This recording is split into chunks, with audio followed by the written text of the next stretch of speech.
Lesson 73, I will there be light. But what a great thought to hold on to, just to hold on to that thought all the time. I will there be light. Darkness is not my will.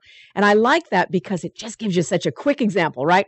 When we dwell in our ego, when we dwell in our grievances, when we dwell in our darkness, our minds are clouded. We're in a cloud. We're kind of foggy in our thinking.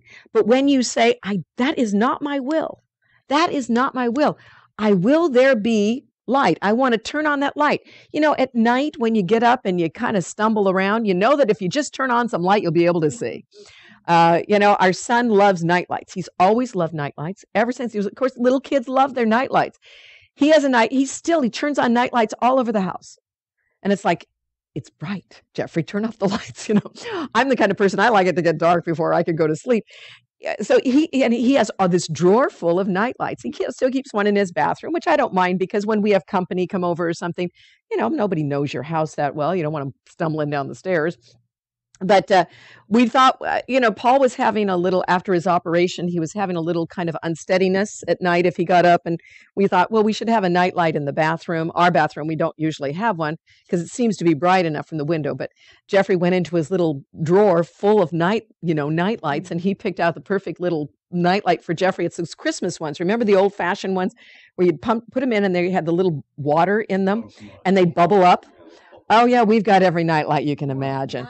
But he loves that little bubbly night light. And so many times it's the one you have to flip them on and off. That's the kind you have to flip on. Nowadays, they have the classier ones where it comes on with light sensors.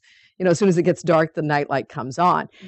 But this is one you have to actually turn on because it heats up and bubbles. And every time I see that little night light, I'm just delighted by it. Doesn't it? Because doesn't it take you back to childhood? Yes. Those are the old little night lights we used to have, especially at Christmas time. I'm transported to a time and a place of such joy. But I always think night lights, dispelling the dark. And it's appropriate that our son would love that. He is such a little dispeller of darkness. I mean, he just has a way of making Paul and I very happy when the world gets so dark and so important. So many times things in the world get so important. It was funny. We would travel. We didn't know it when we were traveling. When we fly, we don't fly all that much, but when you do fly, you have to go through all the check-in and all the other stuff.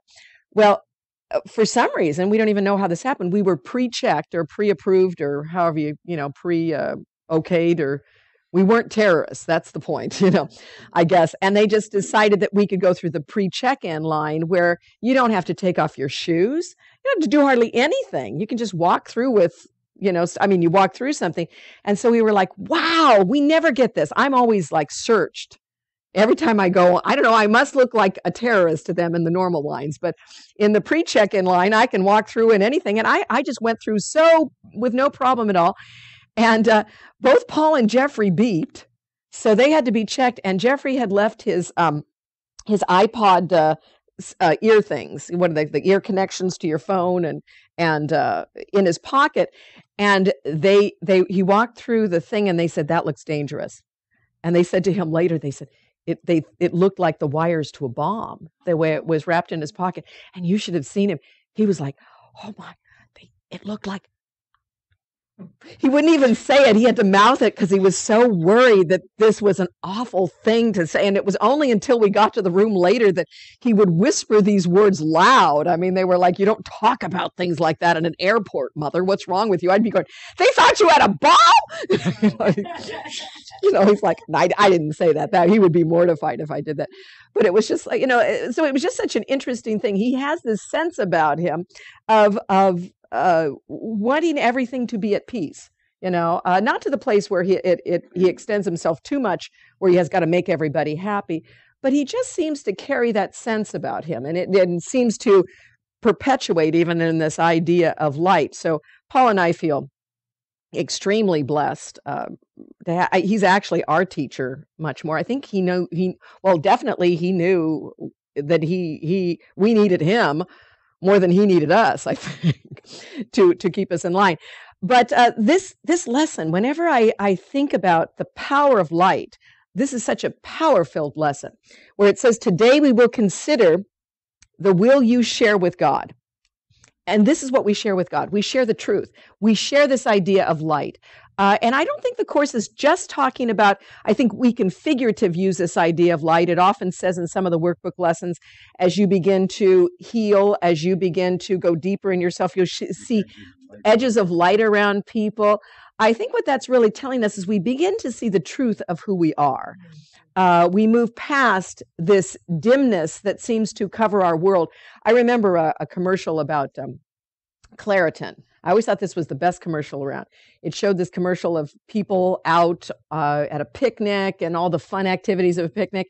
And then it said Claritin, and it would pull back this little film over the picnic, and the colors were so much brighter and so much more vivid. And I thought, wow, it looked vivid before, but you're right, it looks so much better. And the idea was, if you take Claritin, you won't have the dribblies in your eyes, and you'll see everything in a much more clear way. And I think to myself, that's really what this is talking about. When we share God's will, when we share this light, we see things more focused. We see things more clearly. We're more astute at what's going on. We're more focused on the truth. And I think that's what a lesson like this gets us to realize why we are here, who we are walking with, and the power that abides within us. That's what light's about. It's and it gives you a strength that is not just for you alone, because you are joining with the massive consciousness of love. It's like the Course uses that term, why would you want to be a drop in the ocean when you can be the ocean? And I always say, why would you want to be that little drip, which most of the time we want to be when we hold on to what we think is our personal identity, our ego self, that has to manage this world alone. We want to be this little drip, when if we were to only join with the ocean, we wouldn't lose who we are, as the Course would say. We'd finally find who we are. We are the wholeness, not the separateness. And so this lesson says that exact same thing. I will there be light. I will to know the truth about people in my life who I feel are separate to me. I will there be light, so that I might know that I join in what they really are, not the form that I see around me, but the content, the light, the truth. Light is symbolic with truth, and darkness with ignorance. So when you say, I will there be light, I'm really saying I will to know the truth of who you are, the truth in this situation, the truth of myself. So to me, what the Course is always saying is, you command either the truth or the illusion.